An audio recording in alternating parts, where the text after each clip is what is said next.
मैं बात करूं देश की प्रसिद्ध कोचिंग हब की, यानी कि राजस्थान का कोटा, जहां पर लाखों की गिनती में विद्यार्थी जाते हैं। एग्जाम्स का प्रेशर हमेशा ही बच्चों पर रहता है। वहीं आज देश में सभी बच्चों पर एग्जाम्स का प्रेशर है, क्योंकि एग्जाम स्टार्ट होने वाले हैं और कईयों के स्टार्ट हो भी चुके हैं। सो इस तनाव में सभी बच्चे अपनी परीक्षाएं दे रहे हैं। एग्जाम्स का प्रेशर कई बार बच्चे अपने ऊपर इतना ज्यादा ले लेते हैं कि वो इसका प्रेशर झेल नहीं पाते और अपनी जिंदगी को खत्म करने पर तुले होते हैं।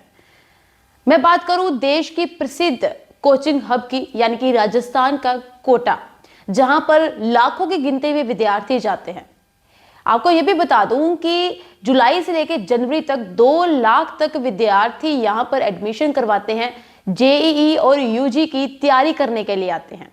बहुत सारी उम्मीदें होती हैं विद्यार्थियों के मन में, क्योंकि इन सब एग्जाम्स को पास करना उनके लिए बहुत ज्यादा जरूरी होता है। एग्जाम्स में अच्छे नंबर लाना अच्छी बात है, परंतु एग्जाम्स में अच्छे नंबर के लिए खुद के जिंदगी को जोखिम में डाल देना, खुद की जिंदगी को खत्म कर देना, ये कोई अच्छा फैसला नहीं है। कोटा में पढ़ने वाले बहुत सारे ऐसे विद्यार्थी हैं जो जिंदगी की ये जंग हार जाते हैं, यानी कि एग्जाम्स में पास नहीं हो पाते या फिर अच्छे नंबर नहीं ले पाते। फिर उसके बाद वो जिंदगी को खत्म करने का फैसला ले लेते हैं। पिछले 5 सालों से ये आंकड़ा लगातार बढ़ता जा रहा है। फिलहाल कोरोना के टाइम में ये मामला कम देखने को मिला, परंतु उसके बाद फिर से मामले बढ़ गए। अगर मैं पिछले साल की ही बात करूं, 2023 की, तो 2023 में 26 विद्यार्थियों ने आत्महत्या की थी। और नए साल की बात करूं 2024 में, जिसे गुजरे अभी सिर्फ 1 महीना ही हुआ है, और इस 1 महीने में 3 विद्यार्थियों ने आत्महत्या कर ली है। जब पुलिस की तरफ से जांच की गई तो उनकी तरफ से एक ही बयान सामने आया कि ये सभी विद्यार्थी सिर्फ तनाव की वजह से मरे हैं। कुछ विद्यार्थी ऐसे हैं जिनमें से उनको सुसाइड नोट भी मिला है, पर कुछ विद्यार्थी बिना सुसाइड नोट के ही अपनी आत्महत्या को करने चले। वही सुसाइड नोट में ये बात सामने आई है कि वो अपने इम्तिहान में पास नहीं हो सके, इसलिए वो आत्महत्या कर रहे हैं। यहां पर बात पेरेंट्स की भी आती है कि माँ बाप अपने बच्चों के लिए क्या कर रहे हैं। क्या वो अपने बच्चों का पालन पोषण उस तरीके से कर पा रहे हैं?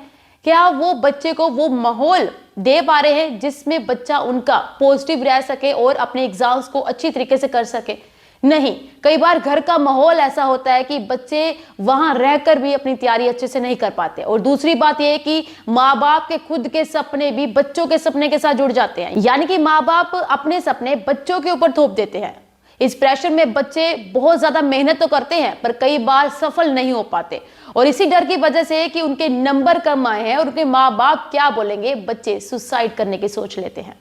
ऐसे 1-2 मामले नहीं है, ये सभी वो बच्चे हैं जो टॉप कर कर आगे पहुंचते हैं और अपने भविष्य को सुधारने के लिए कोटा में एडमिशन कराते हैं। और कोटा में बहुत सारे ऐसे विद्यार्थियों के सपने जुड़े होते हैं कि उन्हें इन परीक्षाओं को सफल बनाना ही है।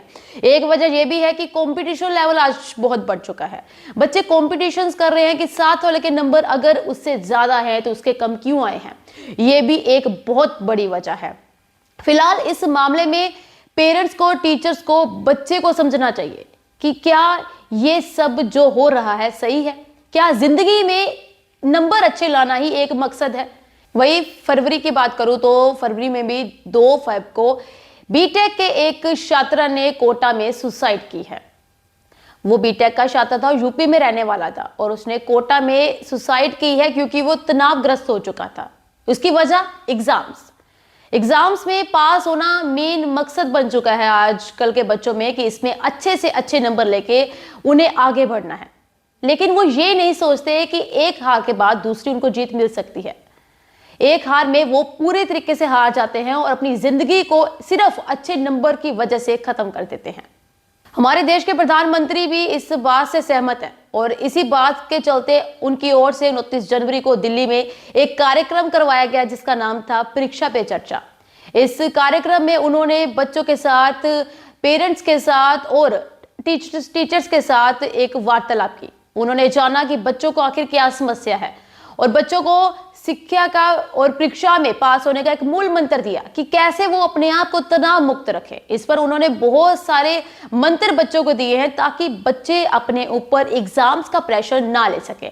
वही उन्होंने पेरेंट्स को और टीचर्स को भी खास एक सलाह दी है। उन्हें यह कहा गया है कि वो अपने बच्चे के ऊपर विश्वास करें, बच्चों में विश्वास पैदा करें और बच्चे को ऐसा माहौल प्रदान करें ताकि बच्चा खुद को तनावग्रस्त महसूस ना करे। यानी कि तनाव से बच्चे को मुक्त करने के लिए सबसे बड़ा रोल उनके पेरेंट्स और टीचर्स ही अदा करते हैं। सो ये जिम्मेवारी है पेरेंट्स की और टीचर्स की। इसी के साथ प्रधानमंत्री मोदी ने यह भी बोला है कि माँ बाप को अपने सपने बच्चों के ऊपर नहीं थोपने चाहिए। बच्चों के ऊपर एग्जाम्स में अच्छे नंबर लाने का प्रेशर उन्हें नहीं बनाना चाहिए, क्योंकि ये बच्चे को आगे बढ़ने से रोकती हैं।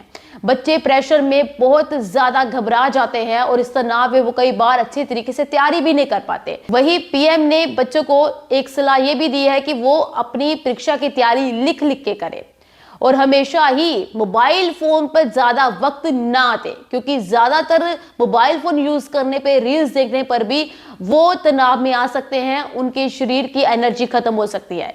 उन्होंने ये एग्जांपल दिया कि जिस तरीके से एक मोबाइल फोन को चार्ज करना पड़ता है, वैसे खुद को भी चार्ज करने के लिए हमें इन सब चीजों से दूर रहना पड़ेगा और खुद को पॉजिटिविटी के साथ भरना पड़ेगा।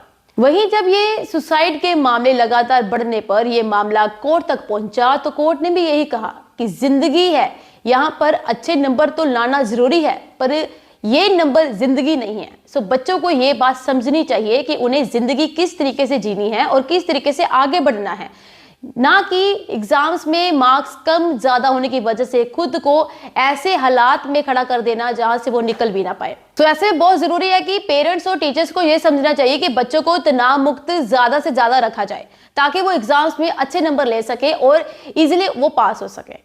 ऐसे तमाम अपडेट्स के साथ जुड़े रहने के लिए आप बने रहिए वंदे भारत 24 के साथ। फिलहाल के लिए सुरभि को दीजिए इजाजत। आप सबका धन्यवाद।